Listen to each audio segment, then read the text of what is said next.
Have you ever cut out your pattern, sewn it all up, probably unsewn it and resewn it again, ironed it, pressed it, finished it, and it just doesn't fit? I know, you followed the measurement chart, you did everything right, but the garment is still just wrong. Well, the truth is, it's not you, it's the pattern. Commercial sewing patterns were never meant to fit you just straight out of the packet, and there's a hidden little secret thing called ease that is really the missing piece. And once you understand ease, and better yet, once you know how to use it to your advantage, you will be able to tell how a pattern is going to fit you exactly before you even cut it out. And of course, that is what we are looking at in this video. Sewing friends, welcome back. It is so lovely to see your smiling faces again, as always. And we're back here with another really super important topic. And this one always gets me. I hear it time and time again. It's how can you tell if a pattern's going to fit you before you cut into your beautiful, gorgeous fashion fabric that you probably spent half your, week's food allowance on, right? So that is that most commercial patterns, or all of them, are drafted to fit a standard size, right? You know as well as I do that no one is a standard size. There is, you rarely find anyone that fits into that exactly. And that is probably the number one thing issue I hear that people have the most problem with is pattern fitting and sizing, and I don't want this to be your issue that you get stuck on. So this is why we are covering this in real depth, because there are some hidden things here. Hidden things at play. So when you make up your garment and notoriously it's 2 sizes too big, right? It's not you, it's the pattern. It's just that you need to learn a few things, these secret things called ease, and don't worry, we're getting to that in just a second, about using it better, because we want to be able to predict how the pattern is going to fit us before we cut it out or before we get to ruin our fabric. And so there's a few different methods that I've got for you that you can start doing this, because this is the first big step into really learning how to fit patterns, is first getting your standard stock size right from here, because there's no point trying to do FBAs and sway back adjustments and all of these other little fitting adjustments, right? If this size that you're starting with to begin with is not correct. First of all, let's discuss what ease is. So ease is extra room on the garment. Now there are 2 types of ease. And so there is wearing ease or fitting ease, and this is ease that is on the garment for movement, so you can actually move, because if, say, this dress was the same size, the same measurements as my body, I would find it very difficult to move in, right? That would be more a corset type fit. That would be the same. My dress here is bigger than my body, probably got, 3 inches, let's just say, at the bust there, of ease. This here is ease. It's the extra room in the garment, because the garment measures bigger than my body does. And this here is for fitting or wearing ease. The other type of ease is design ease, where it is extra room in the garment that is made for the design, the feature, the flair, the style, right? My sleeves here, this sleeve, all this extra fabric here, this is ease in this sleeve. But it's not for movement. I mean, a little bit is, because it would be. But this is for design ease, right? This is wearing ease. This is styling ease. Because this is all poofy and puffy, right? This is meant to give that beautiful puffy effect, and that is design ease. So I think starting to understand why maybe when you measure out your pattern and you make up the size that it tells you to, why is it bigger? Well, it needs to be a bit bigger, and every garment has different amounts of ease, and we're not going to go into that into this video. That's a bit out of the scope, but let me know if it is something you want to talk further on. Is that is how the pattern company has decided for you how big or small or how tight fitting or how loose fitting that garment should be on you. And this is where my problem is because I know I want to choose how big or tight I want it on me, right? And I know you do too, because it's all subjective. I have the same people that would want to wear this dress, they would want it super tight, right? Nice tight 50s bodice look. Great.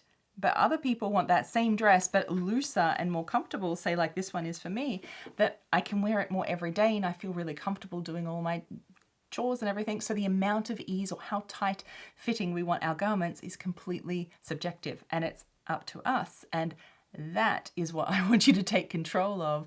First step is taking control of this, is to be able to choose for yourself how big, how tight, how small you want the garment to be. And it's not about just guessing, well, if it's I made it up and the garment's too big, so I'll go a size smaller. We measure these things and we know then how big is a size smaller or a size bigger. So you can predict better what size to pick for you so that it will fit you better straight out of the packet. Okay, if you still need some more info, I've got actually many videos already on ease and all these other topics I'm going to talk about down below in the description box. So there's lots of videos listed that go further on each of these topics because there is a lot here, I know. So stay with me. Okay, so we understand ease and why it's on garments and what it's doing there and why they should be too big, like it needs it there for you to move around and things like that. But how do we use this? How do we know when we've got a pattern that it will fit us all right? So the key is now what we call finished garment measurements. And so that is how big the garment will be, i.e. what are the measurements, what does it measure when the garment is finished and sewn up. So this is not the body measurements on the back of the chart here, because this is like my body is 36-inch bust, so I should cut a size 12.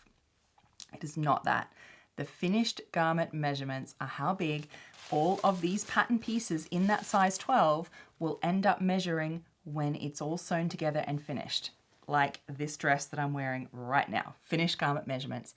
Because once we start using this, like the finished garment as our base to choose our size, that's right. You get to start deciding on how big or small or tight fitting or loose fitting it is that you want that garment to be. And this is where it gets really exciting. Okay, so the finished garment measurements, you can find a few ways. And sometimes they're kindly printed on the pattern for you on the back of the envelope, though you'll very often find finished garment measurements of the back neck length. So from your back neck down to the back, which is honestly totally kind of useless. I wish they didn't even bother. So what we really need is bust, waist, hip. These are the really, really important ones that we need. The lengths are important, but right now, the bust, waist, and hip. So sometimes, and particularly new indie pattern companies are being so nice to us home sewists, and they are printing the finished garment measurements on the envelope. So you can use that to choose your size. That's what you want. So it has the right amount of ease on there that you want. Other times they're printed on the tissue themselves, but really, really the key is being able to measure the pattern pieces, because very often they don't actually tell you, so you have to find it yourself.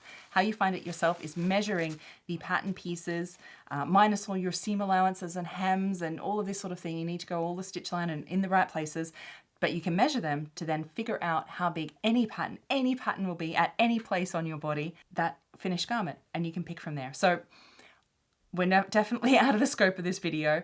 I do have others linked down below, as I said, but really, if you really want to go deep on this, this is what I do inside Vintage Sewing School, where you can dive really, really deep, and I will teach you exactly that skill. It's one of the first ones that I love to teach you, is how to really use finished garment measurements to your size and measuring and figuring out on any pattern, so you know no matter what pattern you have, you'll be able to measure this and figure it out for yourself. It doesn't require complicated math, but just the skill of doing it, right? And then you can, like, oh goodness, that your fitting, your sizing is so much easier when you get that one thing right. So I would be honored to keep teaching you there at Vintage Sewing School. It's not about vintage fashion, it's about vintage sewing skills like this that you can use. So I'm going to put some links down below as well, because I'd love to help you there and keep going further on this. Very briefly, for example, my body might measure a 34-inch bust, right? That's my body measurements. But the finished garment measurements are 37. I've worked that out, right? Then I know that there is 3 inches of ease on that particular pattern. That could be too much, could be just right, it could be not enough. So I might decide that it is perfect and I want 3 inches of ease, like on my pattern at the bust, perfect. I can go with that size 12. let's say I actually wanted it really nice and tight and almost my body measurements, right? I could see how big a difference a size smaller is and then decide to go with that size smaller. Or of course you can go a size bigger, but that's how you can start choosing, because remember all those numbers, the size numbers on these envelopes, on these charts, they mean nothing. It is literally just a number, like just put zero attachment to it. It is just a number. We always use body measurements and what we actually measure and what the garment measurements, that's what we use as seamstresses. Okay, I hope that one really is a bit cemented. I know it's like when you open those doors, it's a big wide world, but it gives you the starting point to get your starting size, meaning the first size pattern that you pick. You will know how it's going to fit you, right? And you can also then determine how it will fit at the bust and the waist and the hip, which leads into my next one. And that is that learning how to use ease with your body shape in mind. So this one is, ease works differently depending on your body shape too. So we can use this to our advantage especially when we're starting out and learning, so that patterns don't fit us terribly and there's so many alterations or fitting issues to do. We want as few of those to begin with when we're starting, right? Otherwise it's like too hard. We don't want to start at Mount Everest. We want to start on the little hill that's up the road at the park, right? That's what we're looking for. So taking into account our natural body shape versus how much ease is on a pattern. It could be ease for fit or in particular design ease. So here's an example. For me, I'm a pear shape, so pretty curvy, smaller waist, larger hips. And whenever I go into the store, I have never, ever, ever found a pair of jeans or pants that fit me or a pencil skirt that fits me in particular. So they're always too tight at the hips and the waist is always too big because I've got a smaller waist, bigger hips. Never. So of course, the problem is immediately when we start sewing, we kind of want to think that we should start sewing all those things that we can't necessarily buy in the shop, right? And it does cause us extra problems because you could imagine if one doesn't fit me, a ready to wear one doesn't fit me, why would that style fit me in a pattern, right? It's going to fit the same, so we have to fit and tweak. And yes, that is absolutely where you want to head, but when you're starting, you don't want to start with all of those issues and things in front of you already if that's too big a gap, right? It's too big a skill gap. We want to start with a smaller skill gap. And so we use that to our advantage. So what does that mean in my example here? It means I would always find A-line skirts that fit me in the shop, and they fit kind of like pencil skirts. Why? Because the natural, rather than a pencil skirt is sort of like this, the A-line skirt is like this. And it naturally has at the hip line far more ease or extra room, extra garment, right?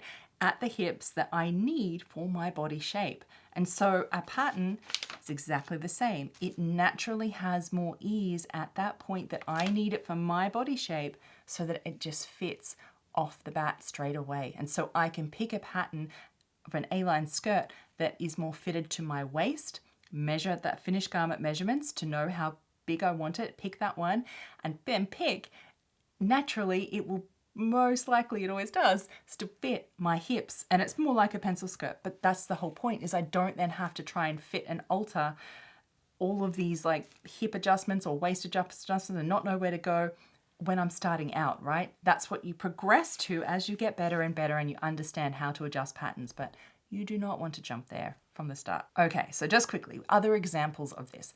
Think if you're broad-shouldered and like quite large at the top here, having patterns and styles that, you know, don't have little narrow shoulders, that are more wider and generous, right? Even a men's style, because it's naturally built in to have a larger shoulder area, right?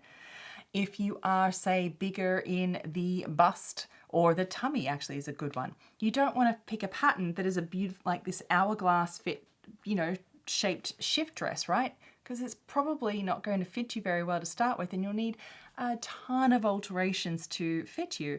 Yes, you get there down the track, but to start off with, how about a shift dress that doesn't have any darts at the waist? Because if you need more room there, right? That's going to give you more room. And so start with a less fitted in that area, or something that just naturally for the design has more ease at that spot that you need it according to your body shape. You will know your body shape because those are the things that you always say in the shop. The bust never fits me, it's always too tight. The waist never fits me, it's always too big.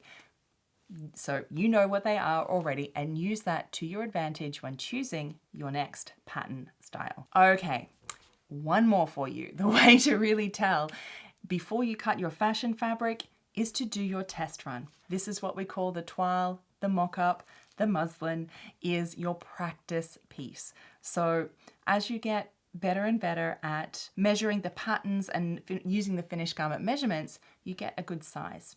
And as you start with simple garments and things like that, you won't need to do your mock-up anymore because they'll be easy. But every time that you're doing something new, even me, doesn't matter where you are in your skill level, you will want to do this test run, this mock-up, this piece, because if you're doing something brand new for the first time, how on earth, even measuring the patterns, that's a way to get better at it, but you'll never get there fully. And the only real way is with a test run. So your toile or your mock-up is basically a practice piece. So you would make up your garment in the size that you think, and you would do any preliminary adjustments to the pattern if you're at that level, and you do all that stuff first, and then you would make it up in, calico or muslin fabric. I like to use old thrifted bed sheets because they're really cheap and, sort of using recycled materials. So it's a little tip for you.